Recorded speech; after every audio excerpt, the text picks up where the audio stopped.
ফিলিস্তিনের গাজায় ইসরায়েলি হামলার প্রতিবাদে সারা বিশ্বসহ বাংলাদেশেও কোকা-কোলা বয়কট করছেন সাধারণ জনগণ। গাজা যুদ্ধকে কেন্দ্র করে বৈশ্বিক বয়কটের ঢেউ আছড়ে পড়েছে বাংলাদেশেও। আর এই বয়কট ক্যাম্পেইনের সবচেয়ে বেশি প্রভাব পড়েছে কোমল পানীয় ব্র্যান্ড কোকা-কোলার উপর। দলকে শক্তিশালী করা এবং সরকার বিরোধী আন্দোলনকে গতিশীল করার লক্ষ্যে কাউন্সিল ছাড়াই নেতৃত্বে বড় ধরনের রদবদলের পথে বিএনপি। নতুন ইসরায়েলি দালাল আসছে, ওরা নতুন করে কোকা-কোলার পক্ষে দালালি শুরু করেছে। যারা এখন এই মানগুলোকে দেখেন নাই, দেখে নিতে পারে। প্রিয় দর্শক, আসসালামু আলাইকুম। কোকা-কোলাকে কেন্দ্র করে কিন্তু পিনাকি ভট্টাচার্য বাংলাদেশের কিছু অভিনেতাকে রীতিমতো ধুয়ে দিয়েছে। সেই অভিনেতাগুলো কে কে আজকের এই ভিডিওতে আপনারা বিস্তারিতের মাধ্যমে সবকিছু দেখতে পারবেন। বাংলাদেশে কিন্তু কোকা-কোলাকে বয়কট করার জন্য কিছু অভিনেতা তার বিপক্ষে চলে গিয়েছিল এবং কোকা-কোলাকে প্রমোট করেছিল। সেই অভিনেতাগুলোকে কিন্তু পিনাকি ভট্টাচার্য ধুয়ে দিয়েছে এবং পিনাকি ভট্টাচার্য বলেছে কোকা-কোলা বয়কটকে চালিয়ে যেতে হবে, এমন আহ্বানও কিন্তু দিয়েছে পিনাকি ভট্টাচার্য। আজকের এই ভিডিওতে আপনারা দেখতে পারবেন কোন কোন জনপ্রিয়তাগুলো এবং কোন কোন অভিনেতাগুলো বাংলাদেশ থেকে কোকা-কোলাকে প্রমোট করেছে এবং সেই অভিনেতাগুলোকে ধুয়ে দিয়েছে পিনাকি ভট্টাচার্য। বেশি কথা বলবো না, আপনাদের বিস্তারিত ভিডিওতে নিয়ে যাবো। প্রিয় দর্শক, বিস্তারিত ভিডিওটি দেখার আগে আপনাদের কাছে ছোট্ট একটা রিকোয়েস্ট, যারা এখন এই চ্যানেল সাবস্ক্রাইব করে দেননি, এই চ্যানেল সাবস্ক্রাইব করে পাশে থাকা বেল আইকনটি বাজিয়ে রাখবেন। ইতিমধ্যে যারা সাবস্ক্রাইব করে রেখেছেন সকলকে জানাই অসংখ্য ধন্যবাদ। প্রিয় দর্শক বন্ধুরা, এই ভিডিওতে একটি লাইক দিয়ে চলুন বিস্তারিত ভিডিওগুলো ধাপে ধাপে দেখে আসি। ফিলিস্তিনের গাজায় ইসরায়েলি হামলার প্রতিবাদে সারা বিশ্বসহ বাংলাদেশেও কোকা-কোলা বয়কট করছেন সাধারণ জনগণ। সম্প্রতি কোকা-কোলা বাংলাদেশে একটি বিজ্ঞাপন প্রকাশ করলে তা নিয়ে সামাজিক মাধ্যমে সমালোচনার ঝড় বইতে শুরু করে। এই জেরে কোক বয়কটের পাশাপাশি বিজ্ঞাপনটিতে কাজ করা অভিনেতারাও পড়েছেন তোপের মুখে। ইতোমধ্যে সামাজিক মাধ্যমে প্রকাশ্যে ক্ষমাও চেয়েছেন বিজ্ঞাপনটিতে কাজ করা মডেলরাও। এই নিয়ে মুখ খুলেছেন মালয়েশিয়ায় বসবাসরত জনপ্রিয় বাংলাদেশ ইসলামিক আলোচক মাওলানা মিজানুর রহমান আজহারি। বিস্তারিত রিপোর্টে। কোক মোটেও ওই জায়গার না। কোকা-কোলার বিজ্ঞাপন নিয়ে তুমুল বিতর্ক চলছে। এ নিয়ে নিজের ভেরিফাইড ফেসবুক পেজে একটি পোস্ট দিয়েছেন বাংলাদেশি ইসলামী আলোচক মাওলানা মিজানুর রহমান আজহারি। মঙ্গলবার করা ওই পোস্টে তিনি বলেন, কোরবানির আগে বিজ্ঞাপনটা অনেকটা পাগলকে সাঁকো না নাড়ানোর অনুরোধ করার মতোই হয়েছে। পণ্য বয়কটের মুভমেন্ট খানিকটা ঝিমিয়ে পড়েছিল, এবার নতুন করে আরো চাঙ্গা হবে। ওকে একটা ঢোক দেন, তারপর একটা সার্চ দেন। তিনি স্ট্যাটাসে যে কোনো আগ্রাসনের বিপক্ষে অবস্থান নিতে বলেন, যার যতটুকু সম্ভব ইসলাম বিদ্বেষ জালিমদের পণ্য কেনা থেকে দূরে থাকতে পরামর্শ দেন। তিনি বলেন, পণ্য বর্জন কতটা শক্তিশালী তা বলার অপেক্ষা রাখে না। মালয়েশিয়াতে তা সচক্ষে দেখছেন বলে জানান। এখানে ম্যাকডোনাল্ড ও স্টারবাকস অনেকটা আইসিইউতে বলেও স্ট্যাটাসে উল্লেখ করেন। তিনি আরো বলেন, বর্জন এবং জনসচেতনতা চলবে একই সঙ্গে, শুধু পণ্যই নয়, ইসলাম বিদ্বেষী সবকিছুকেই বর্জন করতে হবে। সবশেষে তিনি আশা প্রকাশ করে বলেন, ঈদ যেন ত্যাগের মহিমায় উদ্ভাসিত হয়, চিহ্নিত সকল ইসলাম বিদ্বেষী পণ্যমুক্ত হয়। এদিকে কোকা-কোলার বিজ্ঞাপনটিতে মডেল হয়েছিলেন অভিনেতা আশরাফ আহমেদ জীবন, শিমুল শর্মা, আব্দুল্লাহ আল সিন্টু প্রমুখ। বিজ্ঞাপনটি প্রচারের পর কোকা-কোলা বয়কটের পাশাপাশি অভিনয় শিল্পীদের বয়কটের হুমকি দিয়েছেন নেটিজেনরা। বিভিন্ন গ্রুপ থেকে শুরু করে অনেকে নিজের ফেসবুক আইডিতে পোস্ট করে বয়কটের ডাক দিচ্ছেন। পরে বয়কটের তোপের মুখে পড়ে কোকা-কোলা বিজ্ঞাপনের মডেল হিসেবে কাজ করার বিষয়ে মুখ খুলেছেন অভিনেতা শিমুল শর্মা। মঙ্গলবার বেলা 11টার দিকে অভিনেতা তার ফেসবুক আইডিতে একটি পোস্টে লেখেন, যদিও পরিচয় দেওয়ার মতো একজন অভিনেতা এখনো হয়ে উঠতে পারেননি তিনি। একজন অভিনেতা হওয়ার জন্য তার পরিবার ও দেশের মানুষকে কষ্ট দিয়েছেন। ভবিষ্যতে তিনি কোনো কাজে অভিনয় করতে গেলে তার দেশের মূল্যবোধ, মানবাধিকার, মানুষের মনোভাবকে যথেষ্ট সম্মান দিয়ে বিবেচনা করে তারপর কাজ করবেন বলে জানান। তিনি ভুল ত্রুটিকে ক্ষমা সুন্দর দৃষ্টিতে দেখার অনুরোধ করেন। ভবিষ্যতে তিনি যেন একজন বিবেকবান শিল্পী হয়ে উঠতে পারেন তার জন্য সকলের কাছে শুভকামনা আশা করেন।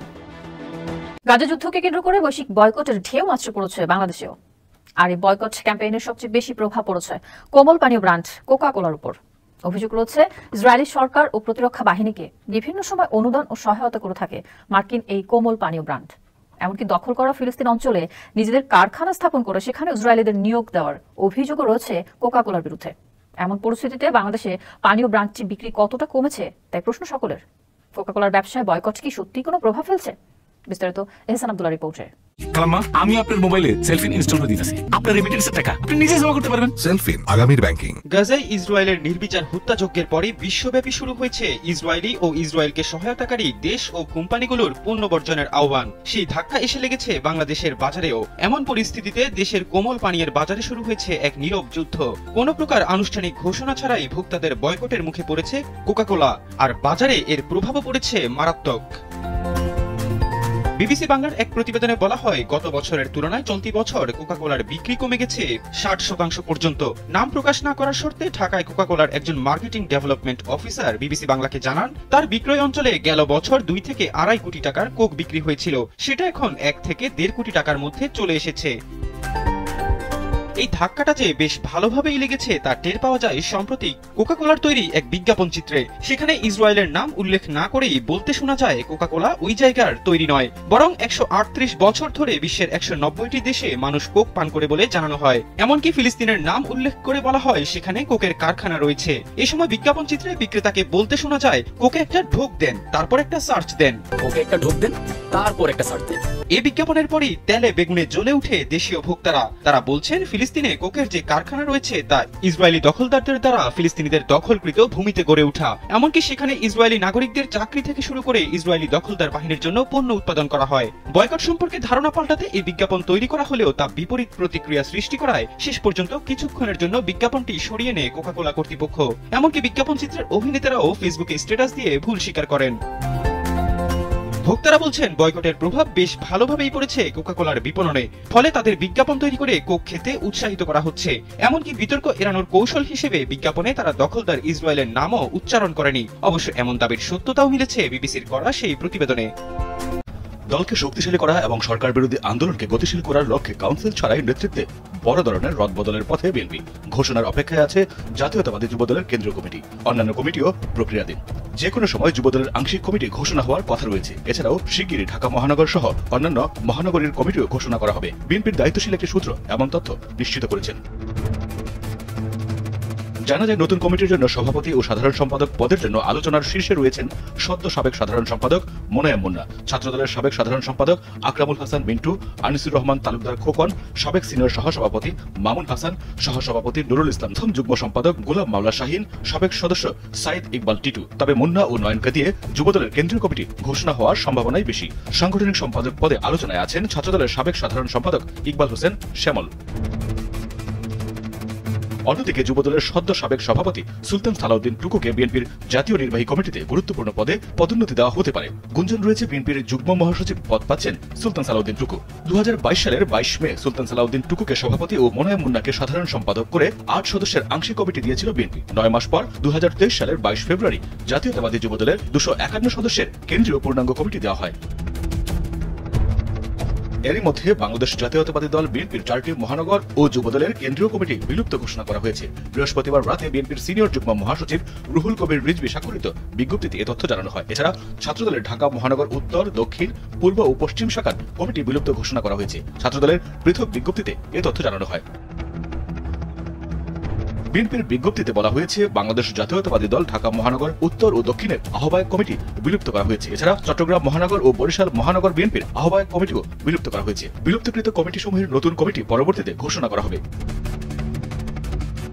2021 সালের 2 আগস্ট আব্দুল সালামকে আহ্বায়ক ও রফিকুল আলম মজনুকে সদস্য সচিব করে ঢাকা মহানগর দক্ষিণ শাখার 49 সদস্য বিশিষ্ট আহ্বায়ক কমিটি গঠন করা হয়। অন্যদিকে ডাকসুর সাবেক ভিপি আমানুল্লাহ আমানকে আহ্বায়ক ও জাতীয় ফুটবল দলের সাবেক অধিনায়ক আমিনুল হককে সদস্য সচিব করে ঢাকা মহানগর উত্তর শাখার 47 সদস্য বিশিষ্ট আহ্বায়ক কমিটি গঠন করা হয়েছিল। এদিকে ছাত্রদলের দপ্তর সম্পাদক জাহাঙ্গীর আলম স্বাক্ষরিত বিজ্ঞপ্তিতে বলা হয়েছে ছাত্রদলের কেন্দ্রীয় সংসদের সিদ্ধান্ত মোতাবেক ঢাকা মহানগর উত্তর, ঢাকা মহানগর দক্ষিণ, ঢাকা মহানগর পূর্ব ও ঢাকা মহানগর পশ্চিম শাখা ছাত্রদলের কমিটি বিলুপ্ত ঘোষণা করা হলো। শীঘ্রই উক্ত ইউনিটের নতুন কমিটি ঘোষণা করা হবে। ছাত্রদলের সভাপতি রাকিবুল ইসলাম রাকিব ও সাধারণ সম্পাদক নাসির উদ্দিন নাসির এই সিদ্ধান্ত অনুমোদন করেন। বাজারে 4টা নতুন ইসরায়েলি দালাল আসছে। ওরা নতুন করে কোকা কোলার পক্ষে দালালি শুরু করেছে। যারা এখন ওই মালগুলোকে দেখেন নাই, দেখে নিতে পারেন। ইসরায়েল হোক দেবো নাকি একটা? না বাবলু ভাই, এই জিনিস এখন আর খাচ্ছি না। কেন, কি হলো আবার? শোনেন নাই, এটা তো ওই জায়গা। তো খবরটা তুমি কই পাইলা? কেন, সুলতান যে বললো। কি সুলতান সুলেমান, তুমি নাকি কইছো ও ওই জায়গা? হ্যাঁ, বাসা তোমার তাই দেখা দিল। সোহেল বলে সুলতান, সুলতান বলে বাসা, আর বাসার বলে আকাশে দেখছিলা। হ্যাঁ ভাই, আকাশ কুসুম পেজ থেকে তো শেয়ার দিছিল। আরে মিয়ারা, কোক মোটে ওই জায়গার না। 138 বছর ধরে 190টা দেশে লোকে কোক খায়। তুরস্কে খায়, স্পেনে খায়, দুবাইতে খায়, আর ফিলিস্তিনে তো কোকের ফ্যাক্টরি আছে। এই বাচ্চু, কোক দে। ওকে একটা ঢোক দেন, তারপর একটা সার্চ দেন। আজকে এই বিজ্ঞাপনকে সামনে রেখা কোকা কোলা বয়কট বিষয়ে কিছু বিশ্লেষণ করব। আমরা আসলে দেখব যে কোকা কোলার সাথে আসলেই ইসরায়েলের সম্পর্ক আছে কিনা, এই গাজার গণহত্যার দায় কোকা কোলার হয় কিনা, এই গাজার গণহত্যার দায় কোকা কোলার নেওয়া উচিত কিনা। আসেন একটা একটা করে দেখি। কোক মোটে ওই জায়গার না। 138 বছর ধরে 190টা দেশে লোকে কোক খায়। তুরস্কে খায়, স্পেনে খায়, দুবাইতে খায়, আর ফিলিস্তিনে তো কোকের ফ্যাক্টরি আছে। কইতেছে বিজ্ঞাপনে কইতেছে, শুনলেন তো, 138 বছর ধরে 190টা দেশ কোক খায়। এটা সত্য নাকি ডাহা মিথ্যা? বিজ্ঞাপনে অভিনয় করার টাকা পেয়েছে, তাই ডাহা মিথ্যা কথা কয়ে যাবি? এই কথাটা ডাহা মিথ্যা। এনটিআর সাহেব ক্রস চিহ্ন মেরে দেন। কারণ 1967 সাল থেকে 1991 সাল পর্যন্ত সকল আরব রাষ্ট্রগুলোর সংস্থা আরব লীগ কোকাকোলার উপরে অফিসিয়ালি স্যাংশন দিয়ে রাখছিল। তার মানে এতগুলো আরব রাষ্ট্র প্রায় 25 বছর ধরে কোকাকোলার উপর স্যাংশন দিয়ে রাখলো, তাহলে 190টা দেশ কোকাকোলা খায় কিভাবে? হ্যাঁ, দুনিয়াতে দেশ কয়টা? এ দেখেন আল জাজিরা নিউজ করেছে, ওই যে মোটা আজিজা তার গুন্ডা ভাইদের কেলেঙ্কারি ফাঁস করে ভিডিও করেছিল না, সে আল জাজিরা। দেখেন কি লিখেছে, এর মানে হতেছে আরব লীগ 1967 থেকে 1991 সাল পর্যন্ত অফিসিয়ালি কোকাকোলা বয়কট করেছিল। কারণ ইসরায়েলে তাদের একটা বোটলিং প্ল্যান্ট ছিল। বোটলিং প্ল্যান্ট মানে যেখানে কোকাকোলাতে ওই বোতলজাত করা হয় আর কি। এই আরব লীগের বয়কটের ব্যাপারে আরো দেখেন তো এটা সারমর্ম হইতেছে যে আরব লীগের বয়কটের মূল কথা ছিল অবৈধ দখলদার ইসরায়েলিরা ফিলিস্তিনের যে সকল ভূমি দখল করে নিছে সেই সমস্ত এলাকায় উৎপাদিত যে কোনো পণ্য আরব বিশ্বে বয়কট করতে হবে। আর এই বয়কট শুধু আরব দেশ আর কোম্পানিগুলোর উপর প্রযোজ্য ছিল না, বরং পুরা দুনিয়ায় যে কোনো ব্যক্তি যে কোনো প্রতিষ্ঠান যাদের অর্থনৈতিক কর্মকাণ্ড ইসরায়েলের বা স্বার্থের পক্ষে যায় তারাও এর আওতাভুক্ত করতেছিল। এর ফলে কি হয়েছিল এই যে দেখেন 1967 সালে কোকাকোলার উপরে ব্যান দেয় আরব লীগ, আর এই কারণে কোকাকোলা আরব বিশ্ব থেকে জয় বাংলা হয়ে যায়। ঠিক যেভাবে আমরা এখন ভারতীয় সকল পণ্য বয়কট করে ইন্ডিয়া আউট ক্যাম্পেইন চালাইতেছি, সবগুলো আরব দেশ মিলে তখন এই কোকাকোলাকে আউট করে দিছিল। একেবারে পুরো আরব বিশ্ব থেকে কোকাকোলাকে লাথি মেরে বের করে দিছিল। আর এই বেটে আইসা বলে 138 বছর ধরে 190টা দেশে কোক খায়। শুনে না, কোক মোটে ওই জায়গার না। 138 বছর ধরে 190টা দেশে লোকে কোক খায়। তুরস্কে খায়, স্পেনে খায়, দুবাইতে খায়, আর ফিলিস্তিনে তো কোকের ফ্যাক্টরি আছে। তাহলে মোট 24 বছর অফিসিয়ালি আরব লীগ কোকাকোলা বয়কট করেছে। কারণ কি? কারণ হচ্ছে অবৈধ দখলদার ইসরায়েল ফিলিস্তিনিদের যে সমস্ত জায়গা অবৈধভাবে জবরদখল করেছে সে সমস্ত জায়গায় কোকাকোলা তাদের ফ্যাক্টরি স্থাপন করেছিল। এতে ক্ষতি কি? অনেকে কইতে পারে কারণ কোকাকোলা তার নিজে দখল করে নাই। হ্যাঁ, কথা সত্য। ক্ষতি হইতেছে 1 নাম্বার ইসরায়েলের এই জবরদখলকে একরকম বৈধতা দেওয়া হয়, আর 2 নাম্বার হচ্ছে আর্থিকভাবে বর্ণবাদী রাষ্ট্র ইসরায়েলকে লাভবান করা হয়। আচ্ছা, একটা ছোট উদাহরণ দিয়ে বিষয়টা আপনাদের বুঝাই দিই। ধরেন একদল ডাকাত এসে আপনার চাচাদের বাড়ি এবং তার পাশের বাগান দখল করে নিয়ে আপনার চাচাদেরকে ঘর থেকে বের করে দিল। আপনার চাচা পুরা পরিবার সহ এখন উদ্বাস্ত হয়ে ঘুরে বেড়াইতেছে। কারণ এর মধ্যে আপনার গ্রামের মাতব্বর ওই ডাকাত দলের কাছ থেকে আপনার চাচাদের সেই বাগান লিজ নিয়ে লিচু আম ইত্যাদি গাছ জায়গায় ব্যবসা শুরু করলো। এখন মাতব্বর আসলে কি করেছে? মাতব্বর তো কবে যে জায়গা তো আমি দখল করি নাই বাবা, আমি তো লিজ নিছি একজনের কাছ থেকে, তাই না? মাতব্বর যে লিজ নেওয়া সে তো আপনার চাচার ওই জমি যে জবরদখল করছে ডাকাত, ওই ডাকাত দলের বৈধ সম্পত্তি হিসেবে স্বীকৃতি দিচ্ছে, তাই না? সে তো লিজ দিচ্ছে ডাকাতের কাছ থেকে, তার মানে ওই সম্পদ ডাকাত দলের বৈধ সম্পত্তি। 2 নাম্বার লিজ নিয়ে ডাকাত দলকে আর্থিকভাবে সাহায্য করলো। এই একই আকাম করছে কোকাকোলা। ঠিক যে কারণে আপনি মাতব্বরের দোকান থেকে মরে গেল আর লিচু আম কিনবেন না, বরং সবাইকে জানাবেন আসলে মাতব্বরকে আকামটা করেছে। কোকাকোলার ক্ষেত্রে আপনি একই কাজ করা উচিত কিনা আপনারাই বলেন। এখন এই কোকাকোলার ব্যাপারে এই অভিযোগ কি শুধু আরব লীগের? কোকাকোলা এই যে আকামটা করছে সেটাকে আরব বিশ্ব একা বলছে? মোটেই না। এই যে দেখেন জাতিসংঘের হিউম্যান রাইটস কাউন্সিল এই ব্যাপারে কি বলছে। 2017 সালে জাতিসংঘের হিউম্যান রাইটস কাউন্সিল কোকাকোলা সহ আরো কিছু কোম্পানিকে ব্ল্যাকলিস্ট করেছিল, যা টাইমস অফ ইসরায়েল পত্রিকায় প্রকাশিত ছিল। স্বয়ং ইসরায়েলের পত্রিকা থেকে হেডিং দেখেন, কোকাকোলা টেভা ইউনাইটেড নেশনের ব্ল্যাকলিস্টে। টেভা হইতেছে ওষুধ কোম্পানি। টেভা কোম্পানি থেকে বাংলাদেশের কিছু কিছু ওষুধ কোম্পানি র ম্যাটেরিয়াল নিয়ে এসে বানায় কিন্তু ওষুধ। আমরা ধর্ম এগুলোকে কয়েকদিন পরে। জাতিসংঘের মতে কোকাকোলা হচ্ছে একটা সেটেলমেন্ট ফ্রেন্ডলি ফার্ম। এর মানে কি? এর মানে হচ্ছে অবৈধভাবে দখল করা ফিলিস্তিনিদের জায়গায় জায়নবাদী ইসরায়েলের নতুন ভাবে বসতি স্থাপন করার ক্ষেত্রে কোকাকোলা খুব বন্ধুসুলভ। কোকাকোলার এই সেটেলমেন্ট ফ্রেন্ডলি ভাব দেখার পর আপনার কি করা উচিত? কিন্তু পরে আমেরিকান ড্যাডির চাপে সে ব্ল্যাকলিস্ট জাতিসংঘ পাবলিশ করতে পারে না। এই ড্যাডিরে নিয়ে আলাপ একটু পরে করতেছি। তো জাতিসংঘ এই কোকাকোলাকে ব্ল্যাকলিস্ট কেন করেছিল? কারণ খুব সোজা, এরা ফিলিস্তিনে সেই অবৈধ জবরদখল করা জমি থেকে লাভ করেছে আর অবৈধ দখলদারদেরকেও আর্থিক লাভ দিচ্ছে। এবার আসেন দেখি যে কোকাকোলা ইসরায়েলে কি করেছে। আসেন দেখি কোকাকোলা ফিলিস্তিনের কোন অবৈধ সেটেলমেন্ট এলাকা থেকে ব্যবসায়িক ফায়দা নিচ্ছে। দেখেন British NGO friends of Alaska লিখছে এইখানে কোকাকোলা আসলে কিভাবে বর্ণবাদী ইসরায়েল থেকে সুবিধা নিচ্ছে তার 2টা কারণ উল্লেখ করছে। বলতেছে যে এটাতে কোকাকোলার একটা ফ্যাক্টরি আছে, এটা হচ্ছে সেই জায়গা যেখানে ফিলিস্তিনিদেরকে জোরপূর্বক উচ্ছেদ করে অবৈধ ইসরায়েলি সেটেলমেন্ট তৈরি করা হয়েছে। এগুলো আন্তর্জাতিক আইনের লঙ্ঘন। 2 নম্বরে হচ্ছে কোকাকোলা ইসরায়েলে এমন একটা ফ্র্যাঞ্চাইজি রাখছে যার এটাতে অবৈধ ইসরায়েলি সেটেলমেন্ট এলাকায় ব্যবসা করছে। এবার দেখেন এই হুজ প্রফিটের ওয়েবসাইটে কোকাকোলার সেই ফ্র্যাঞ্চাইজি সেন্ট্রাল বেভারেজ কোম্পানি অবৈধ এই দখলকৃত ভূমি থেকে কিভাবে ফায়দা নিচ্ছে তার বিস্তারিত কিন্তু উঠে আসছে। অর্থাৎ এই সেন্ট্রাল বেভারেজ কোম্পানি বা সিবিসি কোকাকোলার এক্সক্লুসিভ ইসরায়েলি ফ্র্যাঞ্চাইজ, এদের এই সেটেলমেন্ট জোনে ডিস্ট্রিবিউশন সেন্টার এবং কোল্ড স্টোরেজ আছে। এই ছাড়া সিবিসির একটা সাবসিডিয়ারি কোম্পানি ট্যাবর ওয়াইনারি, মানে এরা মদ বানায় আর কি, ইসরায়েলের ভূমি দখল করে অবৈধ সেটেলমেন্টে উৎপন্ন আঙ্গুর থেকে মদ তৈরি করে। কি মজা! অর্থাৎ এই কোকাকোলা তার ফ্র্যাঞ্চাইজি সেন্ট্রাল বেভারেজ কোম্পানি এটার মাধ্যমে অসহায় দরিদ্র ফিলিস্তিনিদেরকে বাস্তুহারা কইরা তৈরি সেটেলমেন্টের ক্ষেত্রে 2টা কাজ করছে। এই সমস্ত জায়গায় উৎপাদিত পণ্য ক্রয় বিক্রয় কইরা সে অবৈধ জবরদখলকে বৈধতা দিচ্ছে। 2 নাম্বার অবৈধ সেটেলমেন্টগুলোর অর্থনৈতিক উন্নতিতে ব্যাপক সাহায্য করছে। তার মানে এই কোকাকোলার ফ্যাক্টরি বাংলাদেশে থাকুক আর মক্কা শরীফে থাকুক এতে কিছু যায় আসে? নির্যাতিত নিপীড়িত ফিলিস্তিনের সাথে গাদ্দারি করে তাদের জমি জবরদখল করে যে সমস্ত ইসরায়েলিরা সেখানে সেটেলমেন্ট তৈরি করছে তাদেরকে অর্থনৈতিক উন্নয়নের সিঁড়ি বানায় দিচ্ছে এই কোকা-কোলা এবং অন্যান্য কোম্পানি যারা জাতিসংঘের কালো তালিকায় উঠে আসছিল। এছাড়া অন্যান্য নিউজে সাদমান মেহলা সেটেলমেন্টের কথা আসছে, যেখানে কোকা-কোলার ফ্র্যাঞ্চাইজি সেন্ট্রাল বেভারেজ কোম্পানির বিজনেস ফ্যাসিলিটি আছে। দেখেন জেরুজালেম পোস্ট নিউজ করেছে, এখানে বলতেছে যে বিডিএস সাউথ আফ্রিকার মুখপাত্র টিসেটসো মাগামা বলেছেন যে সেন্ট্রাল বেভারেজ কোম্পানি ইসরায়েলের অবৈধ বসতিগুলিতে ব্যবসায়িক কার্যক্রম পরিচালনা করছে অধিকৃত ফিলিস্তিনের পশ্চিম তীর এবং দখলকৃত সিরিয়ান গোলান হাইটস উভয় জায়গাতে। তিনি আরো বলছেন সিবিসি এবং তার সহযোগী সংস্থাগুলি অবৈধ ইসরায়েলি আর্থ্রাত ইন্ডাস্ট্রিয়াল জোনে একটি আঞ্চলিক বিতরণ কেন্দ্রের মালিক। দেখেন বলতেছে দখলকৃত গোলান হাইটস এর মাউন্ট শিফনের কাছে তাদের একটা ভিনিয়ার্ড এবং একটি দুগ্ধ খামার আছে, মদ এবং দুধ একই সাথে বেঁচেছে। সেই সাথে জর্ডান উপত্যকায় সাদমেদ মহলায় অবৈধ ইসরায়েলি বসতিতে অফিস আছে। এইসবই আন্তর্জাতিক আইনের লঙ্ঘন। এতক্ষণ আমরা যে আলাপ করলাম সেটা থেকে পরিষ্কার কোকা-কোলা কি করছে অবৈধ ইসরায়েলি সেটেলমেন্টের জন্য। এইবার আসেন পরের আলাপ, কোকা-কোলার সাথে ইসরায়েলের আসলে সম্পর্কটা কি? কোকা-কোলার সাথে জায়নবাদী ইসরায়েলের আছে গভীর একটা সম্পর্ক, আর এটা অনেক আগে থেকে চলে আসতেছে। এই দেখেন হারেছে খবর আসছে যে কোকা-কোলা ইসরায়েলের জায়নবাদী ইমতিজু গ্রুপকে $14,000 অনুদান দিচ্ছে। জায়নবাদীদেরকে কেন কোকা-কোলা ফান্ডিং করে? অথচ এই সমস্ত জায়নবাদীরাই অসহায় ফিলিস্তিনিদের ঘর বাড়ি দখল করার মূল কারিগর। আবার 2009 সালের সেপ্টেম্বরে ইসরায়েলের প্রাক্তন প্রতিরক্ষা মন্ত্রী ব্রিগেডিয়ার জেনারেল বেনিয়ামিন বেন এলিয়াজারকে সম্মান জানাতে কোকা-কোলা গ্লোবাল হেড অফিসে একটা বিশেষ সংবর্ধনার আয়োজন করছিল। আর এই ব্রিগেডিয়ার জেনারেল কে একজন ওয়ান্টেড যুদ্ধাপরাধী। ইসরায়েলের সাথে কোকের এমন বিশেষ সম্পর্ক যে কোকা-কোলা প্রত্যেক বছর আমেরিকা ইসরায়েল চেম্বার অফ কমার্সের স্পন্সর করে। আর কি পিরিত! 2009 সালে পুরস্কার দেওয়া হয়েছে ইসরায়েলের লবি AIPAC কে, যাদের কারণে জাতিসংঘে সিজফায়ার করার আহ্বানকে আমেরিকা মাইনা নিতেছে না। অন্যদিকে গাজায় ইসরায়েলি আগ্রাসন চালানোর জন্য অনবরত ডলার ঢালতেছে। একদিকে কোকা-কোলাকে 1997 সালে জায়নবাদী ইসরায়েল সরকার ট্রেড অ্যাওয়ার্ড দিছে। আরব বিশ্বের বয়কটের পরেও দীর্ঘ 30 বছর ধরে ইসরায়েলকে সাপোর্ট দিতে থাকায় তারা কোকা-কোলার প্রতি বিশেষভাবে কৃতজ্ঞ। দেখছেন কত গভীর তাদের সম্পর্ক, কি মধুর সম্পর্ক।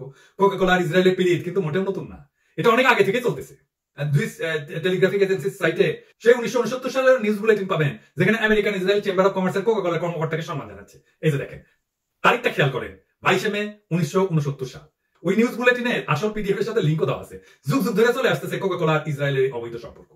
আবার এইদিকে কোকা-কোলা বিশাল জনতার দিচ্ছে ইউক্রেনের সাধারণ মানুষের প্রতি সহমর্মিতা প্রকাশ করতে রাশিয়াতে তাদের ব্যবসা বন্ধ করে দিচ্ছে। বা বেশ ভালোই কাজ করছে। তো ফিলিস্তিনে যখন হত্যা করছে ইসরায়েল, হাজার হাজার নিরীহ মানুষকে মেরে ফেলছে, কোকা-কোলা কি ইসরায়েলে তাদের ব্যবসা বন্ধ করবে না?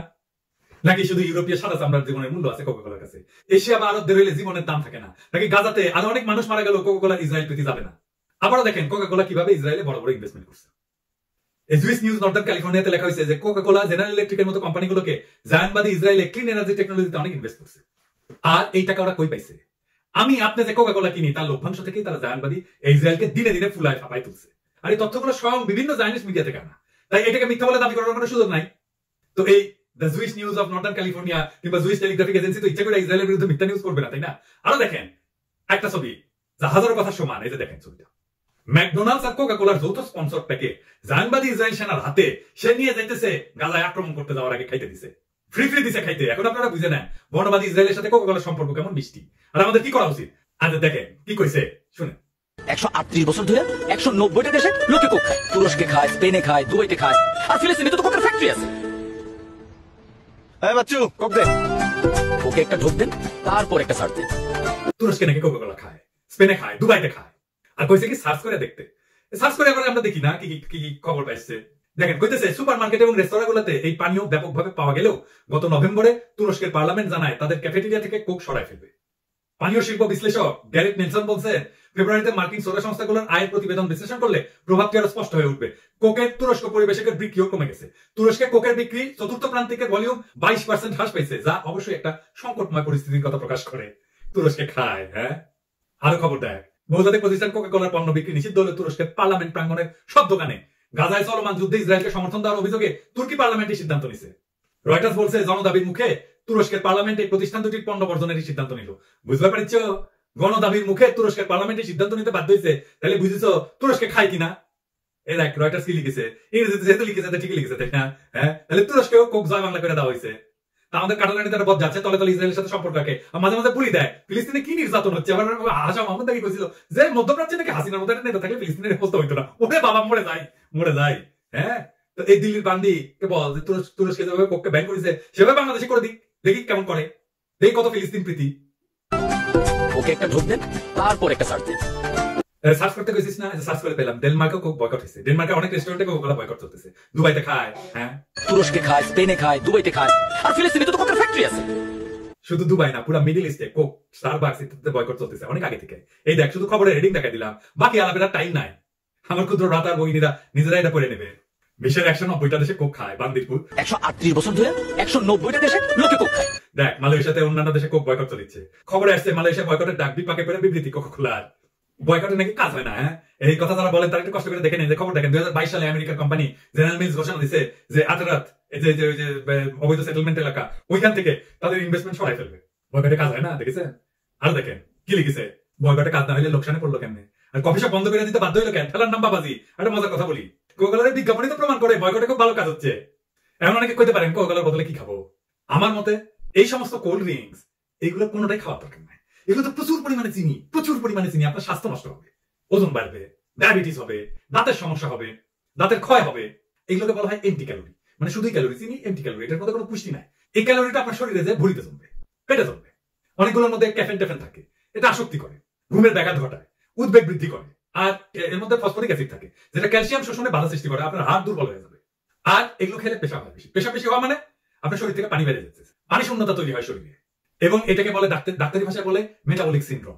এটা নিয়মিত খাইলে মেটাবলিক সিনড্রোমের ঝুঁকি বাড়ে। যার মধ্যে আছে মেটাবলিক সিনড্রোমের মধ্যে আছে উচ্চ রক্তচাপ, ব্লাড প্রেশার বেড়ে যাওয়া, রক্তে চিনি বেড়ে যাওয়া মানে ডায়াবেটিস হওয়া, এবং অস্বাভাবিক কোলেস্টেরল হওয়া। এই সবগুলো মিলে যেটা হয় সেটাকে বলা হয় মেটাবলিক সিনড্রোম। আর শুধু চিনি না, এগুলোর মধ্যে সোডিয়াম থাকে, খুব উঁচু মাত্রায় সোডিয়াম থাকে, মানে লবণের যে সোডিয়াম, এটার জন্য ব্লাড প্রেশার বাড়তে পারে, কোলেস্টেরল বাড়তে পারে। এবং এটা অনেকে হজমের জন্য খায়, এটা আসলে হজমের সমস্যা করে। এটা কার্বনেশন বলে, ফুলে যায় এবং অস্বস্তি সৃষ্টি করে, এটার ফলে হজমের সমস্যা হয়। এবং এগুলো না খেয়ে দেশি খান, শরবত খান, এমনিতেই বানায়, লেবু শরবত খান, তারপরে ঘোল খান, মাঠা খান, কত জিনিস আছে না, লাবাং খান, এগুলো কত জিনিস আছে, ডাবের পানি খান। এইবার আসেন দেখি কোকাকোলার মালিককে। কোকাকোলা আমেরিকান কোম্পানি, ঠিক আছে, কিন্তু এইটা বেশ কয়েকটা বড় বড় প্রতিষ্ঠানের মালিকানাধীন। এর প্রধান 3টা শেয়ার হোল্ডার হইল Berkshire Hathaway Incorporated, vanguard group এবং ব্ল্যাকরক গ্রুপ। বার্কশায়ার হ্যাথওয়ে এটা কোকাকোলার বৃহত্তম শেয়ার হোল্ডার, যার মালিকানায় 9.2% শেয়ার আছে। ভ্যানগার্ড গ্রুপের কাছে 8.5% শেয়ার আছে এবং ব্ল্যাকরক গ্রুপের কাছে 7.2% শেয়ার আছে। এই কোম্পানিগুলা ইসরায়েলের বিভিন্ন ক্ষেত্রে বিনিয়োগ করছে। বিশেষ করে ভ্যানগার্ড গ্রুপ ইসরায়েলের সামরিক খাতের অন্যতম বৃহৎ বিনিয়োগকারী হিসেবে পরিচিত। তার মানে কোকাকোলার মালিকদের সাথে, শেয়ার হোল্ডারদের সাথে, বড় শেয়ার হোল্ডারদের সাথে ইসরায়েলের বিশেষ সম্পর্ক আছে এবং তারা সেখানে উল্লেখযোগ্য পরিমাণে অর্থ বিনিয়োগ করছে। এবং কোথায় বিনিয়োগ করছে? বিনিয়োগ করছে অস্ত্র ব্যবসায়। এই বার্কশায়ার হ্যাথওয়ে এবং ভ্যানগার্ড গ্রুপ এবং ব্ল্যাকরক গ্রুপ তিনজনেরই ইসরায়েলের প্রতিরক্ষা খাতে বিনিয়োগ আছে। Berkshire Hathaway group Israeli company ইস্কারের মালিক। ইস্কার একটা ইসরায়েলি টুল নির্মাতা, যা এরোস্পেস এবং প্রতিরক্ষা খাতে ব্যবহার করা হয়, যেটা তারা বানায়। এই বার্কশায়ার হ্যাথওয়ে হচ্ছে ওয়ারেন বাফেটের কোম্পানি। $4 বিলিয়ন ইস্কারের 80% মালিকানা কেনে এবং পরবর্তীতে 2013 সালে তারা সম্পূর্ণ কোম্পানির মালিকানা নেয়। আর এই ভ্যানগার্ড গ্রুপ ইসরায়েলের প্রতিরক্ষা খাতের সবচেয়ে বড় বিনিয়োগকারী। লকহিড মার্টিন, আরটিএক্স এবং নর্থরপ গ্রুম্যান এর মতো বড় বড় সামরিক সরবরাহকারী কোম্পানির শেয়ার হোল্ডার তারা, যারা ইসরায়েলের জন্য অস্ত্র, সামরিক সরঞ্জাম সরবরাহ করে থাকে। এই লকহিড মার্টিন এবং নর্থরপ গ্রুম্যান উভয়ে ইসরায়েলের সামরিক ব্যবস্থায় অস্ত্র সরবরাহ করে, যেটা ভ্যানগার্ডের সরাসরি বিনিয়োগ আছে। আর এই ব্ল্যাকরক ইসরায়েলের বিভিন্ন সামরিক সরবরাহকারী প্রতিষ্ঠানের বড় বিনিয়োগকারী। এরা আবার ওই নর্থরপ গ্রুম্যানের অন্যতম প্রধান শেয়ার হোল্ডার, যা ইসরায়েলের সামরিক বাহিনীকে অস্ত্র সরবরাহ করে থাকে। এছাড়াও ব্ল্যাকরক, আরটিএক্স এবং বোয়িনের শেয়ার হোল্ডার, যা ইসরায়েলকে সামরিক সরঞ্জাম এবং অস্ত্র সরবরাহ করে থাকে। তার মানে কোকাকোলার মালিক তারাই, যারা ইসরায়েলে অস্ত্র সরবরাহ করে। কোকাকোলার মালিক তারাই, যারা গাজায় বোমা মারার জন্য দায়ী।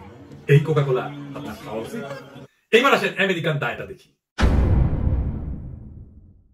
খোদ আমেরিকার মানুষজনই বলতেছে যে গাজায় যে অমানবিক বর্বর গণহত্যা হচ্ছে, এতে আমেরিকার পুরা দায় আছে। এই দেখ আমেরিকান বুদ্ধিজীবীরা কি বলছেন। প্রাক্তন marine corps intelligence officer Scott Ritter, যিনি আগে জাতিসংঘের অস্ত্র পরিদর্শক হিসেবে দায়িত্ব পালন করছেন, নিজ দেশ যুক্তরাষ্ট্রকে যুদ্ধাপরাধী মনে করেন, কারণ ফিলিস্তিনিদের উপর ইসরায়েলের সমস্ত হামলা যুক্তরাষ্ট্রের দেওয়া অস্ত্র আর অর্থের মাধ্যমে করা হচ্ছে। দেখেন কি বলছেন, গাজা গণহত্যার এই দায়ের জন্য আমেরিকাকেও বয়কট করতে হবে। If we had a world where the United States could be held accountable for its actions, we don't live in such a world, but if we did, the United States is complicit in every single crime carried out by the Israelis. We've provided them with the aircraft, and we have not done anything to intervene to tell them to stop using those aircraft. We gave them the 2,000-pound JDAM bombs that they used to drop the Gazan infrastructure. The first time one of those bombs hit a civilian structure should have been the last time, because if this was the way the U.S. should be operating, somebody should have picked up the phone and told the Israelis, the next bomb you drop is the last penny you get from us. We want all our weapons returned. We refuse to allow you to go forward this way. But instead, we let them drop. We send them more bombs. We are flooding Israeli airspace with C-17 transport aircraft, providing the weapons they need to slaughter the Palestinians. We are the war criminals. এই ভিডিওতে এই ব্যাপারে বিস্তারিত আলাপের সুযোগ নাই। সামনে কোন এক ভিডিওতে ইসরায়েলের ড্যাডি আমেরিকা সবকিছু আলাপ করার ইচ্ছা থাকলো। আপাতত এই ব্যাপারে বিস্তারিত বোঝার জন্য আপনারা এই ইনডেপথ ভিডিও চ্যানেলে ইসরায়েল আমেরিকার অন্ধ সমর্থনের গোপন রহস্য নামে ভিডিওগুলো দেখতে পারেন। এই ভিডিওগুলো দেখলে বুঝতে পারবেন যে ইসরায়েলকে কেন আমেরিকা এত আর্থিক সাহায্য এবং অস্ত্র পাঠায়, আর কেনই বা আমেরিকা ফিলিস্তিনের উপরে এই সমস্ত নৃশংসতার জন্য সরাসরি দায়ী। বাইডেন কাকুই আসুক আর ট্রাম্পই আসুক, যে ক্ষমতায় আসুক, ইসরায়েলকে তাদের ড্যাডি আমেরিকা সর্বোচ্চ সাপোর্ট দিয়ে যাবে। ঠিক যেমন দিল্লির মসনদে মোদি থাকুক আর কংগ্রেস থাকুক, উভয় অবস্থা আমাদের জন্য সমান। এই দেখেন না কেমন জ্যাকটা ধরিছে আজিরা, এই যে প্রিয়াঙ্কা আর তার মা আর তার ভাই, দেখেছেন তো? আমেরিকা ইসরায়েল সম্পর্ক এরকম। আরেকটা ব্যাপার হচ্ছে ঠিক যেভাবে বাংলাদেশ থেকে ইন্ডিয়া আউট না করতে পারলে কাটালানিকে জয় বাংলা করা যাবে না, একইভাবে দুনিয়া থেকে আমেরিকার প্রভাব আউট করতে না পারলে আসলে ফিলিস্তিনের নির্যাতিত মানুষের মুক্তি সম্ভব না। এইবার এই বিজ্ঞাপনে যারা অভিনয় করছেন তাদেরকে কিছু বলি। হ্যাঁ বলবো, আচ্ছা বলি। পাবলিকই যথেষ্ট ভিডিওতে কমেন্ট করছে, এই কমেন্টগুলো তোদের পুরস্কার, তোদের প্রাপ্য। আমার আলাদা করে গালি দেওয়ার দরকার নাই। ওষুধের একজন ফেসবুকে স্ট্যাটাস দিছে, পোস্টে দাবি করেছে যে সে ইসরায়েলের পক্ষে কোনো কাজ করেনি। পোস্টে লিখেছে যে ব্যক্তিগত জীবনে আমি সবসময় মানবাধিকার বিরোধী কোনো আগ্রাসনের বিপক্ষে দাঁড়িয়েছি। আপনাদের অনুভূতি ও মতামত করে শ্রদ্ধাশীল দেখেছি। কি শ্রদ্ধাশীল? তো মানবাধিকার বিরুদ্ধে দাঁড়িয়েছো, কাটালানের বিরুদ্ধে দাঁড়িয়েছো, আসনের বিরুদ্ধে কিছু কিছু খালি যে লেসপেন্সার গুলোর সাথে ঘুরে বেড়াচ্ছে, জানিস লোকের সাথে দেখেন। আর দেখেন ওর পোস্টে ওই যে আশাগুলো কোন জাউরা কমেন্ট করেছে, আর কি গদ হয়ে রিপ্লাই দিচ্ছে, দেখেছেন? হ্যাঁ, এগুলো সব কয়টা জাউরা আমি করবি, বাম্বু খাবি। উল্টা পাল্টা কথা বলার দরকার নেই, উল্টা পাল্টা যুক্তি দেওয়ার দরকার নেই। হ্যাঁ, এই সমস্ত পেশাদারি খেতাপুরি টেকা হাতে পেয়ে হুশ ছিল না, তাই না? বলতেছে বিজ্ঞাপন যারা বানাইছে ওরা যার তথ্য দিচ্ছে সেটাই বিশ্বাস করেছি। হ্যাঁ, তো এত যা দিনে তাই বিশ্বাস করিস, তো তাইলে তুই বিজ্ঞাপন করিস কেন? নিজেদেরকে সর্বশক্তিমান ভাবিস না, যা খুশি তাই বলে দেবি। মনে করিস খুব ইনফ্লুয়েন্স তোকে, কি ভালো ইনফ্লুয়েন্স আছে তোদের? কোনো ইনফ্লুয়েন্স নাই, কাউকে ইনফ্লুয়েন্স করার ক্ষমতা তোদের নাই। কোকা কোলা আর এই চারটা মালকে যারা এই বিজ্ঞাপনে অভিনয় করছে তাদেরকে আমরা 15 দিন সময় দিচ্ছি, 2 সপ্তাহ গুনে গুনে। পাবলিকলি এই অ্যাড করার জন্য ক্ষমা চাইতে হবে। কোন প্রফেশনাল কাজ করেছি হ্যান ত্যান মেলা কিছু তেনা পেছানো যাবে না। যদি 2 সপ্তাহের মধ্যে পাবলিকলি ক্ষমা না চায় তাহলে এদেরকে আমরা সর্বাত্মক বয়কট করবো না। যত কিছুতে অভিনয় করছে সব বয়কট করা হবে এবং এটা অব্যাহত থাকবে। ফিলিস্তিনের মানুষের সাথে এরকম গাদ্দারি আমরা জীবনেও মেনে নেব না। বিশ্বের সকল প্রতিবাদী মানুষের সাথে তাল মিলায় বাংলাদেশের প্রতিবাদী মানুষেরা কোকা কোলা বয়কট করছে, বয়কট চলতেছে, চলবে। ইসরায়েলের পণ্য বয়কট আর ভারতীয় পণ্য বয়কটের মধ্যে কোনো তফাৎ নাই, একে অন্যের পরিপূরক। প্রিয় দেশবাসী, শুরু থেকে শেষ পর্যন্ত যারা এই ভিডিওটি দেখেছেন সকলকে জানাই অসংখ্য ধন্যবাদ। যারা এরকম নিউজ ভিডিও পেতে পছন্দ করেন তারা অবশ্যই এই চ্যানেলটি সাবস্ক্রাইব করে পাশে থাকা বেল আইকনটি বাজিয়ে দিবেন। যারা এখন এই ভিডিওটি শেয়ার করেননি, এই ভিডিওটি দ্রুত শেয়ার করে সকলকে দেখার সুযোগ করে দিন। আজকের মতন এই পর্যন্ত, দেখা হচ্ছে পরবর্তী কোনো ভিডিও নিয়ে ইনশাল্লাহ।